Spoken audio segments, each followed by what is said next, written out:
Good morning mga tropa, mga idol.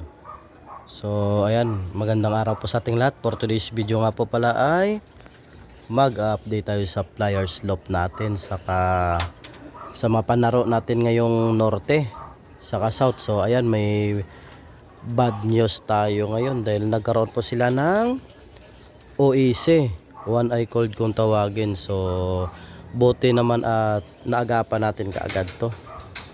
Ngayon ko lang to napansin mga tropa, kaya inagapan natin ng herbal na gamutan lang.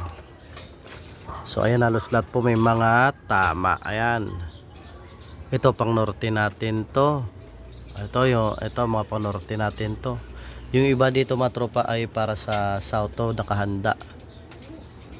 Kaso nagkaroon naman ng OEC, hawa-hawa na lahat.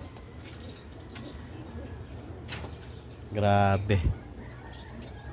Itong grizzle natin, ayan, pang norte din yan. Itong grizzle na puti, bali grizzle na mga puti dito mga tropa ay pang norte natin yan. Pati itong puti natin, yung old 9 Vandenbroek, tinamaan sila lahat, tawawa na. Tapos itong mga tropa, ito pang south natin yan, nakahanda na yan sa south. Ito north. Ito north din yan mga tropa, ayan. Halos dito mga tropa, ayan. Yung mga maliliit dyan ay para sa yan mga tropa, pang south pa yan. Damay-damay na to. Ito yung pinakamalala mga tropa, oh. Ayan sa baba, oh. Tapos itong kapatid niya, ayan. Sila yung mga medyo malala.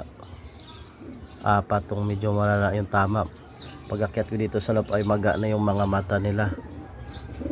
Kaya sana makarecover ka agad to. Bali lang naman to mga tropa, 2 days lang nagamutan to. Ito malala din tong grizzle na to mga tropa. Para sa north yan.